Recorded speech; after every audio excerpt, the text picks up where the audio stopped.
자, 오늘 말씀은 예수님은 우리의 좋은 형이시다라는 제목으로 말씀드립니다. 지난주 월요일에 인천의 한 빌라 2층에서 불이 났습니다. 소방관들이 연락을 받고 그 빌라 방으로 이제 들어가니까 그 방에 10살 된 형하고 2살 아래 8살 난 동생이 의식이 없는 가운데서 이제 발견이 되었습니다. 형은 침대 위에 엎드려져 있었고 동생은 책상 밑에 웅크리고 있었습니다. 두 사람 다 의식이 없었습니다. 형은 동생을 보호하기 위해서 동생을 책상 밑으로 밀어넣고 그리고 그 책상 주위로 이불로 쌌습니다. 이불로 싸고 자신은 온몸으로 연기를 마셨습니다. 형은 온몸 40%의 화상을 입었습니다. 동생은 경미한 화상을 입었습니다. 그 다리에 1도 정도의 화상을 입었다고 합니다. 자, 두 형제가 엄마가 없는 가운데서 라면을 삶아 먹다가 그만 이렇게 불을 낸 것입니다. 그래서 형제가 전화를 하고 소방관이 온 것입니다. 이 소방관이 그 책상을 보면서 그 10살 형이 동생을 거기에 밀어넣고 그 이불로 방어벽을 치고 자신은 희생을 하였다는 이야기를 했습니다. 자, 물론 보진 않았지만 그런 것으로 보인다고 했습니다. 자, 그러자 많은 사람들이 감동을 하고 지금 형제는 의식이 없는 가운데서 병원에 가서 의식이 돌아오고 좀 치료를 받고 있는데 많은 분들이 감동을 받고 후원을 하겠다고 지금 많은 사람들이 후원을 하고 있다고 합니다. 자, 이 기사를 보면서 저는 이런 생각했습니다. 참 형만한 아우 없다. 참 그 말이 맞네. 형만한 아우 없다. 형이 동생보다 낫다는 이야기죠. 고작 10살입니다. 20살도 아니고 고작 10살짜리가 8살 자기 동생을 보호하고자 책상 밑으로 밀어놓고 이불로 감싸고 자신은 그 뜨거운 불길 그리고 그 연기를 마셨습니다. 자기를 희생을 한 것입니다. 이 형은 진짜 좋은 형입니다. 정말 좋은 형입니다. 그 동생은요 정말 좋은 형을 두고 있습니다. 이 동생은 그 형으로 인해서 정말 든든할 것이라 생각합니다. 자, 여러분, 예수님이 여러분께 어떤 분이십니까? 자, 예수님 생각하면 어떻게 좀 든든함, 그리고 예수님 생각하면 좀 감동, 이렇게 좀 다가오십니까?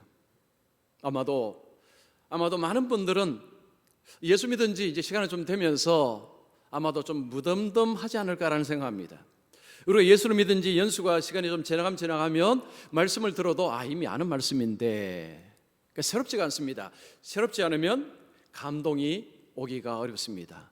예수를 믿은 지 얼마 되지 않는다면 예수님의 말씀과 예수님이 행하신 일들이 새롭게 되고 그러면 가슴속에 이렇게 감동이 밀려오지만 예수 믿은 지 좀 시간이 지나면 감동이 사실은 잘 오지 않습니다.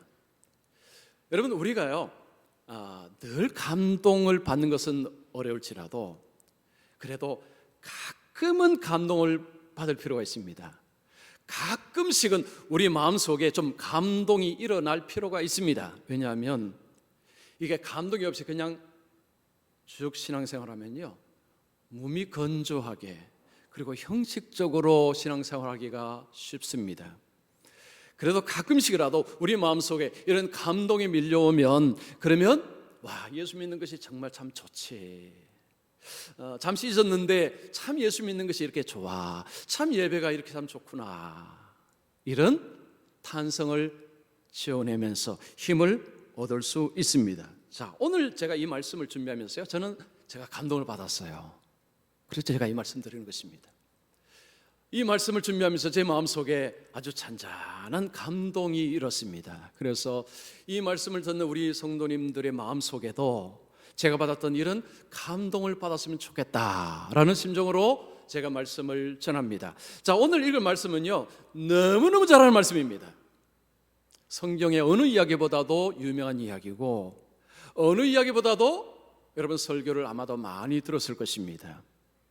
우리가 익숙하면, 잘 알면 감동이 일어나지 않을 수 있습니다. 자, 그런데 이 익숙한 말씀을 우리가 대할 때도 감동을 받을 수가 있습니다. 자, 먼저 이 말씀을 들을 때 렌즈를 하나 새로 좀 갈아 끼겠습니다. 자, 우리가 이 말씀을 읽으면요, 우리는 어떤 렌즈로 보느냐 하면, 이거 탕자 이야기, 돌아온 탕자 이야기, 그 이야기지 하고 이 말씀을 대합니다. 그러면 흥미가 떨어질 수 있습니다.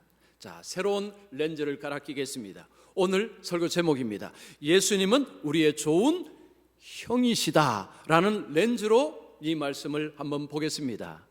아니, 여기에 뭐 예수님이 형이라는 이야기도 없는데 그건 또 무슨 이야기입니까? 자, 이런 생각 들 수 있습니다. 자, 오늘 본문에 보면 형이 나오고 동생이 나옵니다. 첫째가 있고 둘째가 있습니다. 예수님이 형제를 이야기하면서 그 형을 이야기할 때 부정적입니다. 형이 별로 좋지 않습니다. 이 10살짜리 형하고 비교가 안 됩니다. 별로 좋은 형이 아닙니다. 그 형을 이야기하시면서 예수님이 이 말씀을 통해서 진짜 좋은 형이 있다. 예수님이 직접 자신을 말씀하지 않지만 우리가 그것을 보면서 우리에게 진짜 좋은 형이 있지, 바로 그분이 예수님이라는 것을 알 수가 있습니다. 그래서 저와 함께 오늘 이 본문의 말씀을 한번 잘 한번 보도록 하겠습니다. 먼저 첫 번째, 하나님은 인간의 어떤 허물도 덮으시는 은혜의 아버지이시다.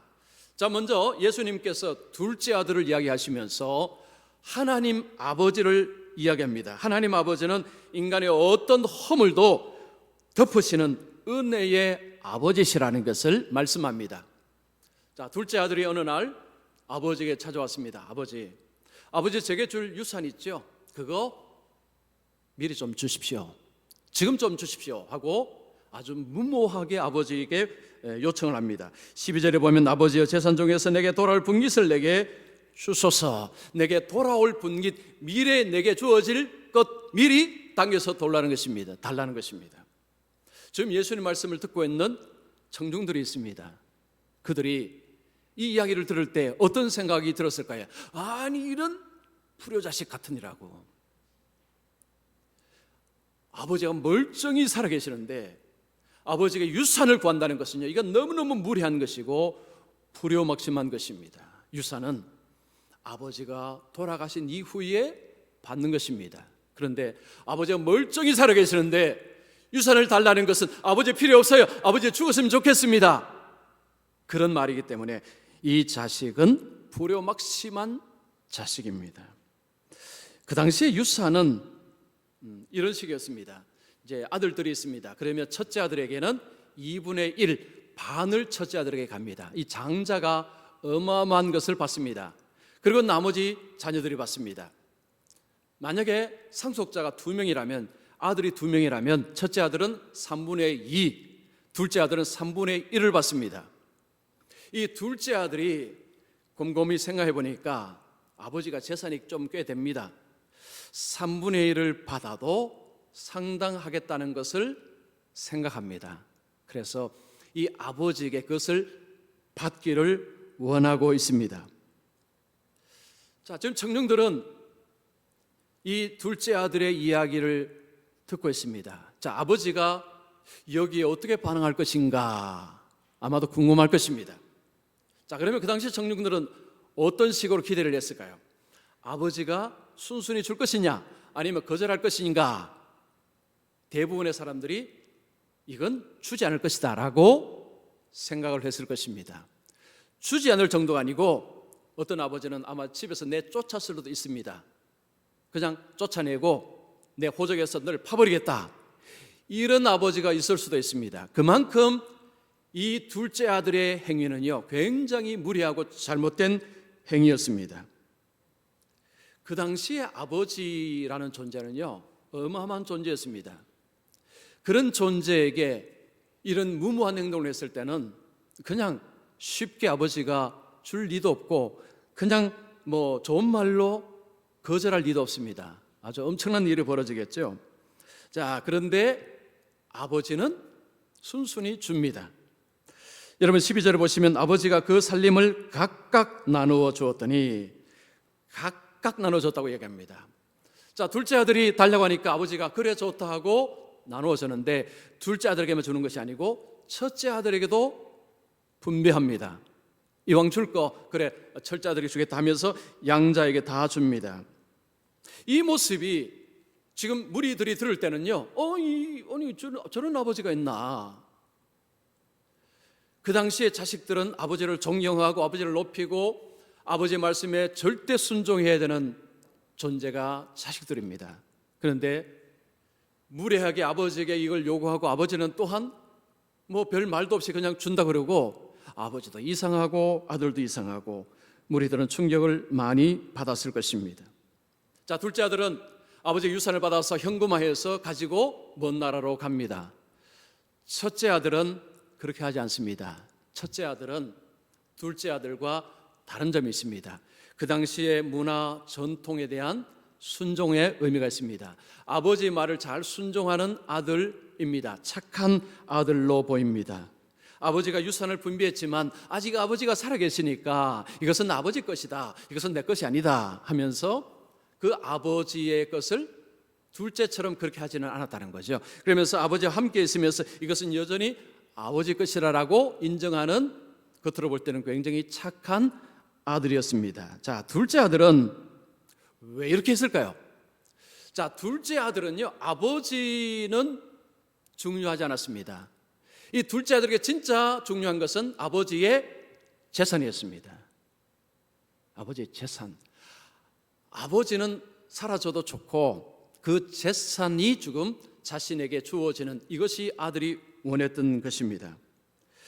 자, 이 아들은 그 재산을 가지고 내가 저 다른 나라에 가서 살면 멋지게 인생을 아주 행복하게 멋진 삶을 자아실현하며 살 수 있을 것이라고 생각했습니다. 그리고는 먼 나라로 갑니다. 여러분 13절 보시면 먼 나라에 가 거기에서 허랑방탕하여 그 재산을 낭비하더니, 여기서 허랑방탕하다는 것은 구원에 맞지 않게 방탕한 삶을 사는 것을 말합니다. 즉 아버지의 뜻과 그 하나님의 뜻과 상관없이 마음대로 살았다는 것입니다. 그 다음에 낭비하다는 것은 막 뿌려댔다는 것입니다. 그 아버지의 재산을 현금화해서요 그냥 막 뿌리고 살았다는 것입니다. 여러분 재산이 아무리 많아도 뿌리고 살면 얼마 안 가서 바닥을 드러냅니다. 뿌리고 사니까 돈이 다 사라졌습니다. 그리고 흉년이 들었습니다. 먹을 것이 없습니다. 돼지를 치는 신세가 되었습니다. 돼지의 쥐엄 열매라도 좀 많이 먹었으면 좋겠는데 이것도 마음대로 안 됩니다. 너무너무 궁핍합니다. 여러분 많이 가졌다가 툭 떨어지면요 그 궁핍함의 그 강도가 훨씬 셉니다. 그제서야 둘째 아들이 아버지를 생각합니다. 아버지 집에는 풍족한데, 아버지 집에는 먹을 것이 많은데, 그래 내가 살 길은 아버지께로 가는 것이다 하고 아버지께로 갈 마음을 품습니다. 자, 그런데 아버지에게 그냥 가서는 안 됩니다. 아버지를 만나면 용서를 구해야 되죠. 회개를 해야 됩니다. 그래서 이 둘째 아들이 돼지우리에서 연습을 합니다. 회개 연습합니다. 아버지와 하늘께 죄를 지었습니다. 나를 품꾼의 하나로 쓰십시오. 이것을 돼지우리에서 연습을 하고 그리고 집으로 갑니다. 자, 장면이 바뀌었습니다. 아버지는 오늘 내일 오늘이나 올까봐 아들을 기다립니다. 아들이 그 많은 재산을 가지고 갔지만 아버지는 압니다. 금방 떨어질 것이다. 그러면 돌아올 것이다. 아버지는 이미 알고 있습니다. 그래서 날마다 그 아들을 기다립니다.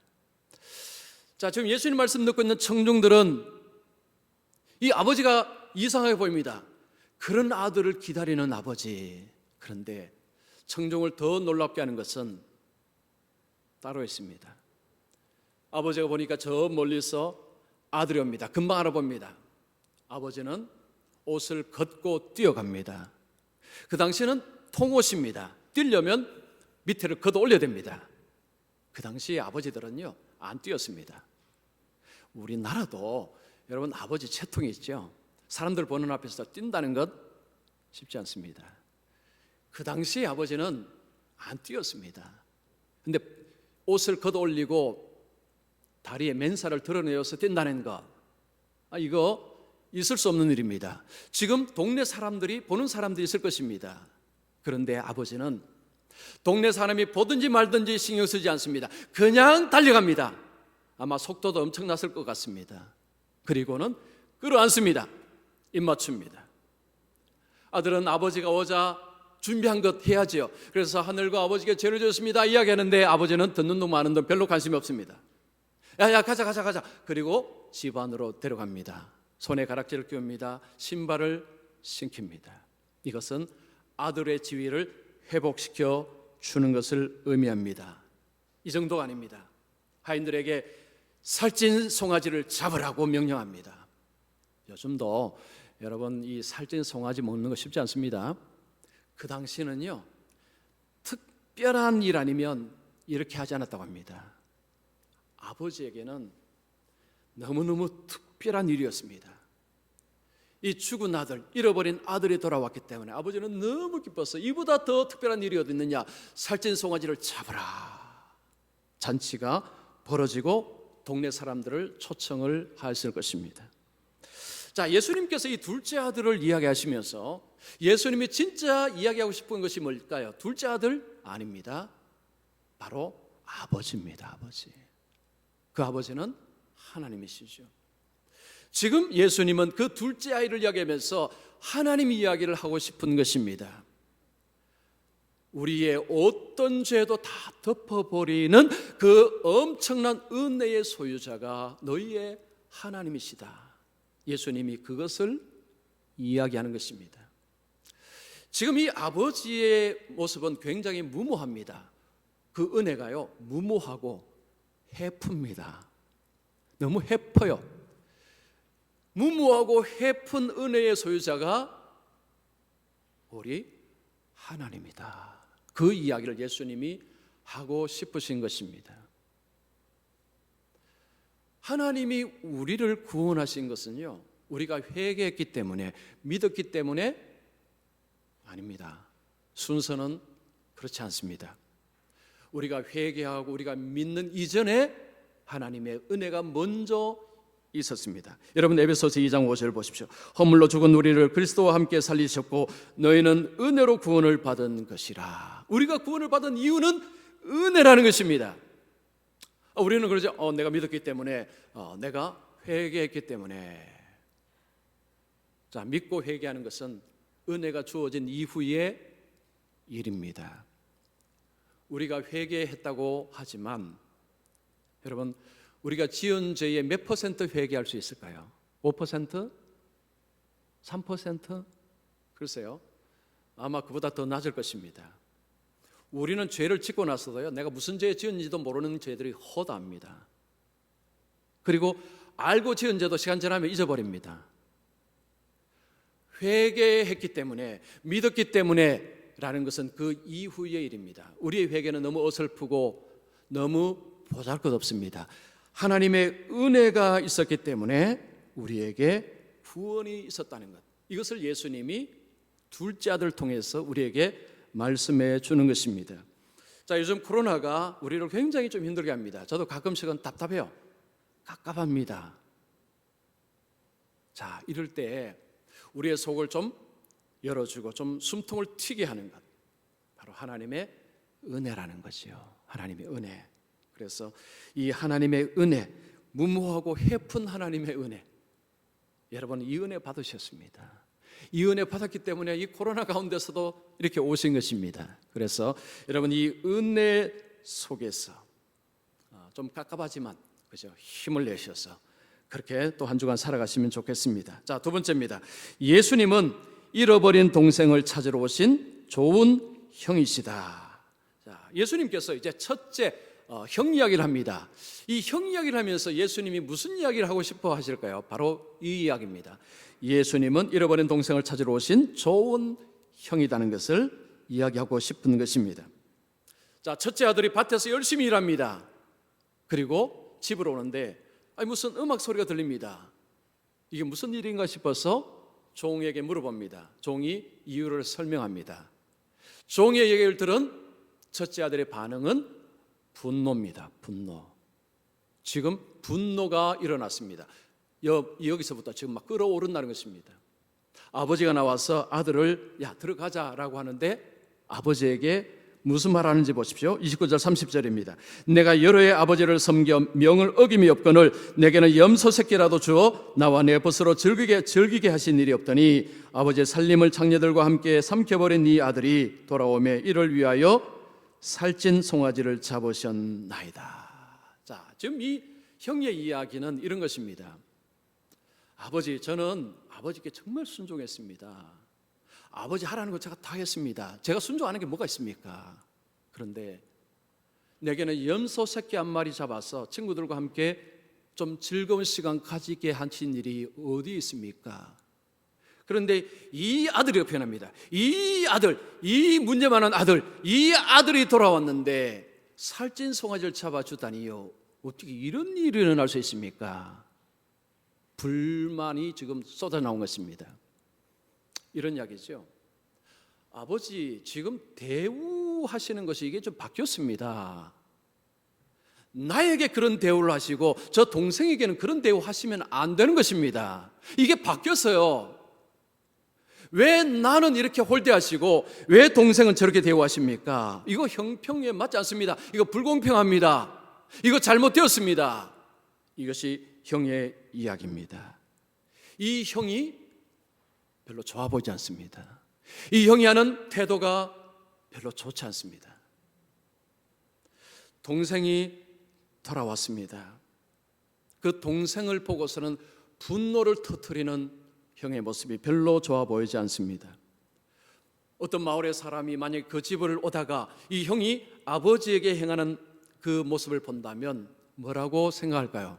아버지에게 대들고 불만을 터뜨리고 막 씩씩거리는 그 첫째 아들을 보면서 아마도 이런 말을 했을 것입니다. 첫째는 둘째와 다를 줄 알았는데 둘째는 망나니 같으니까 뭐 그렇다시고 저 첫째는 착한 줄 알았는데 아니 저 착한 아들이 왜 아버지가 저렇게 화를 내고 저런 식으로 무례하게 행하지? 알고 보니 둘 다 똑같구나. 둘 다 별 차이가 없구나. 그 첫째 아들의 모습을 보고 아마도 실망을 했을 것입니다. 자, 지금 아버지에게 대들고 있는 원망하는 이 첫째 아들을 대하는 아버지의 모습 어떻습니까? 여전히 은혜롭습니다. 둘째 아들에게 은혜로운 아버지는요, 지금 첫째 아들이 그렇게 막 분노하는데도 그 아들에게도 은혜롭습니다. 여러분 31절 32절 보십시오. 아버지가 이르되 예, 여기서 예라는 것은요 son, 아들이라는 표현입니다. 아들아, 이게 부드러운 표현입니다. 친근한 표현입니다. 아들아, 너는 항상 나와 함께 있으니 내 것이 다 내 것이로되 이 내 동생은 죽었다가 살아났으며 내가 잃었다가 얻었기로 우리가 즐거워하고 기뻐하는 것이 마땅하다 하니라. 아버지가 말합니다. 예, 아들아, 너 왜 그렇게 분노하느냐? 이거 다 내 거 아니냐? 그러니까 재산 분배했다면 이제 이거 다 내게 주어지지 않았느냐? 너 동생은 죽었다가 살아났다. 잃어버렸다가 다시 왔다. 얼마나 좋으냐? 얼마나 기쁘냐? 우리가 기뻐하고 즐거워하는 것이 우리가 같이 너와 나와 같이 즐거워하는 것이 마땅하지 아니하냐? 당연히 그렇게 해야 한다는 것입니다. 그러면서 아들에게 권하는 것입니다. 자, 여기서 제가 질문 던질게요. 여러분이 첫째 아들이 잔치에 들어갔을까요? 안 들어갔을까요? 모릅니다. 예수님 말씀 안 하셨어요. 여기서 예수님 말씀 끝났습니다. 근데 정황상 아니 여러분이 형이라면 들어가셨을까요? 안 들어가셨을까요? 안 들어갔을 가능성이 충분히 있습니다. 지금 동생 보기 싫습니다. 아버지도 좀 싫어요. 그러면 핑계대고 아버지 내가 볼 일 있습니다. 어디 좀 갔다 오겠습니다 하고 아마 안 들어갔을 가능성이 많습니다. 자, 여기 있어요. 예수님이 왜 여기서 이야기를 중단하셨을까요? 뭔가 의도가 있지 않겠습니까? 자, 지금 예수님의 말씀을 듣고 있는 이 청중을 향해서 예수님이 뭔가를 메시지를 던지는 것입니다. 자, 지금 예수님 말씀을 듣고 있는 청중이 누구냐? 여러분 한번 보겠습니다. 15장 1절 2절 보시면 모든 세리와 죄인들이 말씀을 들으러 가까이 나오니 바리새인과 서기관들이 수군거려 이르되 이 사람이 죄인을 영접하고 음식을 같이 먹는다 하더라. 예수께서 그들에게 이 비유로 이르시되, 지금 예수님 앞에 청중은 두 부류입니다. 한 부류는 세리와 죄인들, 한 부류는 바리새인 서기관들입니다.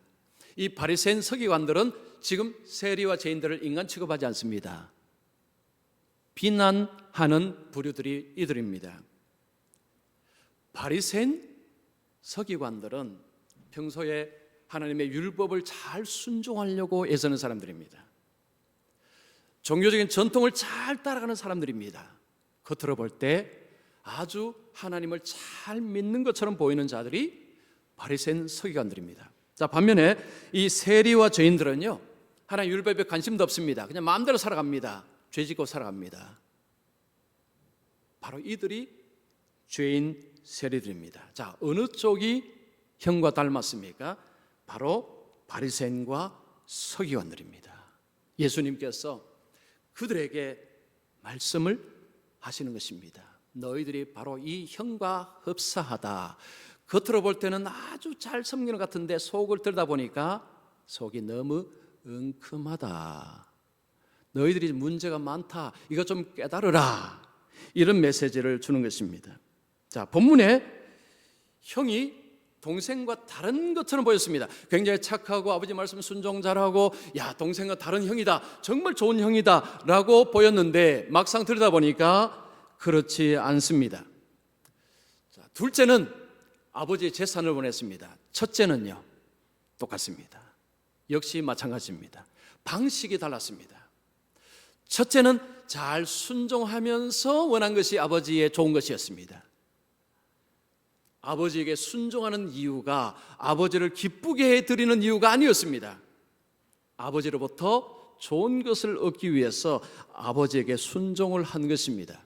만약에 여러분이 첫째 아들이 아버지의 말씀에 순종하는 것이 정말 아버지를 기쁘게 해드리기를 원하였다면 동생이 왔을 때 아버지가 기뻐한 것을 보고 이 첫째도 같이 기뻐해야 마땅합니다. 아, 아버지가 이렇게 좋아하시니 나도 참 좋다. 여러분 그렇게 되지 않습니까? 그러나 이 형은 동생이 오는 것 자체가 못마땅합니다. 그런데 이 동생에게 이렇게 잔치를 베풀어 준 것도 못마땅스럽습니다. 다 싫은 것입니다. 형의 속마음이 고스란히 드러나 버렸습니다. 여러분 교회에서요, 누가 형을 많이 닮을 수 있을까요? 교회를 오래 다니고 예배 잘 드리고 말씀에 잘 순종하는 분들이 형을 닮을 가능성이 많습니다. 물론 모든 분들이 그렇지는 않습니다. 그런데 형을 닮을 가능성이 정말 많은 분들은 겉으로 볼 때 예수 잘 믿는 분들이 형을 닮을 가능성이 많습니다. 자, 여러분, 나는 과연 지금 형을 닮지 않았는가 한번 생각해 보십시오. 자, 테스트를 한번 해보겠습니다. 형을 닮아 있다면요, 이 두 가지 경우에 원망이 입에서 자연스럽게 나옵니다. 첫 번째 케이스는 내게 시련이 왔을 때. 자, 우리에게 어떤 고난이 오면 어떤 원망합니까? 하나님, 어떻게 나에게 이런 고난을 주실 수 있습니까? 이런 원망이 튀어나옵니다. 하나님, 내가 하나님을 잘 섬기려고 열심히 예배드리고 11조도 열심히 하고 봉사도 열심히 했는데 어찌 하나님이 내게 이렇게 하실 수 있습니까? 그런 원망이 나온다면 첫째, 형과 비슷한 모습이라는 것입니다. 두 번째는 나보다 신앙생활 잘 못하는 사람이 잘 될 때, 즉 예배도 평소에 잘 오지도 않습니다. 그리고 헌금도 뭐 별로 잘하는 것 같지도 않습니다. 봉사도 뭐 공무니비가 잘 안 합니다. 그런데 잘 돼요. 자식도 잘 되고 뭐 가족도 잘 되고 승승장구합니다. 그런데 저 사람보다 열심히 하는 우리 집은 여러 가지로 막히고 힘듭니다. 그러면 원망이 나오는 거죠. 하나님, 이러면 안 됩니다. 즉 거꾸로 가야 됩니다. 저 집에게 이렇게 가야 되고 저 집의 것이 우리 집에 와야 됩니다. 하나님, 지금 이거 바꾸어 놓았습니다. 그런 원망이 튀어나옵니다. 나옵니다. 이렇다면 내가 형이라는 거죠. 형과라는 것입니다. 여기에는 예외가 없습니다. 저를 포함해서 우리 모두가 이 형과가 될 수 있습니다. 자, 본문에서 형의 문제가 무엇입니까? 자, 형의 문제는요, 겉으로는 착한데 아버지의 마음에 별로 관심이 없습니다. 이 형은 아버지를 기쁘게 해드리는 마음이 없었다 그랬죠. 아버지의 마음 속에 지금 무엇을 근심하는지에 대해서 전혀 관심이 없습니다. 만약에 이 아들이, 형이 아버지의 마음을 조금만 만약에 이해를 했더라면 날마다 그 동생이 오기를 노심초사하고 바깥에 나가서 오늘도 형이 오나 오늘도 아들이 오나 막 바라보는 그 아버지를 보면서 정말 그 마음을 읽었다면 이렇게 해야 마땅합니다. 아버지, 참 동생이 아직 세상 물정을 잘 몰라서 아직 미숙해서 재산 가지고 나갔습니다. 아버지, 집에 계십시오. 제가 찾으러 가겠습니다. 제가 동생 찾아오겠습니다. 아버지가 이렇게까지 찾으시는데 제가 나가겠습니다. 그리고 동생은 재산을 아마 다 썼을 것입니다. 아버지에게 제게 유산 많이 주지 않았습니까? 그거 떼어서 제가 좀 주겠습니다. 아버지, 그냥 걱정하지 마십시오. 제가 찾아오겠습니다. 이래야 함이 마땅합니다. 그러나 이 형은 눈꽃만큼도 그런 생각이 없었습니다. 아버지의 마음에는 전혀 관심이 없었습니다. 날마다 아버지가 노심초사하는 것이 무엇인가 알아도 별로 관심 없었습니다. 나쁜 형입니다. 좋은 형이 아닙니다. 앞에 10살짜리 형보다도 못한 형이 본문의 형입니다. 자, 예수님께서 이 첫째 형을 이야기했으면서 이런 형이 있을 때 동생이 불행합니다.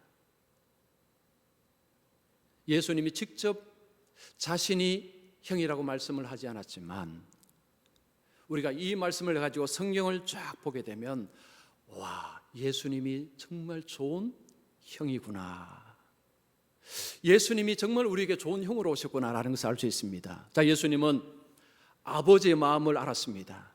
세상을 사랑하는 우리를 사랑하시는 그 아버지의 마음을 예수님은 아셨습니다. 예수님이 오셨습니다. 그리고 예수님도 우리를 사랑하셨습니다. 그래서 예수님이 자신의 몸을 내어놓으셨습니다. 자기를 희생하셨습니다. 자기를 희생함으로 우리를 살려내셨습니다. 자, 바울은 우리에게 예수님이 형이라고 이야기합니다. 여러분, 로마서 8장 29절 보십시오. 이는 그로 많은 형제 중에서 맏아들이 되게 하려 하심이니라. 예수님이 우리의 이 가족 중에 맏아들이라는 것이며 우리는 다 동생이라는 거죠. 보십시오. 예수님은 자기 입으로 내가 너희 형이다 말씀하지 않았지만 바울은 성경은 우리에게 예수님이 이 땅에 좋은 형으로 왔다, 형이 동생들을 위해서 자신을 희생했다, 이런 이야기를 하는 것입니다. 자, 우리는 그 시몬의 난 기사, 그 10살 형이 그 2살 아래 그 동생을 살리기 위해서 그 책상 밑으로 끌어들이고 집어넣고 그 이불을 둘러싸고 하는 그 이야기를 듣고 감동을 해서요, 나도 후원하겠습니다 하는 후원자가 지금 엄청나게 밀어닥친다고 합니다. 감동했다는 거죠. 자, 우리 주님이 진짜 좋은 형으로 와서 자기 목숨을 내어놓았다고 하는 이야기에 여러분, 우리 마음에 감동이 없다면 이게 어떻게 되는 것입니까? 이 이야기를 들어도 그냥 무덤덤합니다. 아이, 뭐 그러셨구나. 그러면 안 된다는 거죠. 10살 형이 8살 동생을 위해서 그렇게 하는데도 감동하는데 우리 주님이 정말 좋은 형으로 자신을 내어주셨다는 이야기를 듣고서 무덤덤하다면 우리의 마음이 문제가 있는 것입니다. 여러분, 이 말씀 속에서 또한 예수님은 우리에게 이런 말씀을 하시는 것입니다. 우리에게도 동생이 있습니다. 우리에게도 동생이 있다는 거죠. 이런 형같이 되면 우리의 동생들이 고통을 당합니다. 예수님께서 좋은 형의 본을 보여주셨습니다. 좋은 형은 이런 존재다, 예수님이 직접 보여주셨죠. 여러분, 만약에 교회에요 이 첫째 형 같은 사람만 가득하다면 겉으로는 예수를 너무 잘 믿는 것 같은데 근데 막상 들어가서 보니까 너무 세상 욕심이 많습니다. 너무 이기적입니다. 그러면 세상의 사람들이 왔다가 다 도망갈 것입니다. 교회 가보니까 아이고 겉으로는 거룩한 것 같은데 막상 들어가니까 세상하고 똑같아. 어렸던 데 더 한 것 같아. 이런 소리 들으면 안 되겠죠. 그래서 예수님이 우리에게 정말 좋은 형으로 오셨고 자신을 희생하셔서 우리 동생들을 건져내셨다. 그리고 우리 또한 주님을 닮아서 우리 뒤에 있는 동생들을 위해서 잘 섬기는 자가 되라. 이런 메시지가 있습니다. 자, 코로나로 인해서 여러분 삶이 힘들지만 좋은 형이신 우리 주님 얼마나 든든합니까? 그죠? 든든하신 우리 형님이시고 그리고 오빠신 그런 주님을 의지하셔서 또 한 주간도 이제 코로나 뭐 좀 낮아졌다가 올라갔다가 뭐 이러겠죠. 자, 그런 가운데서도 우리 든든하신 주님을 의지하며 또 한 주간도 믿음으로 승리하시기를 축원합니다.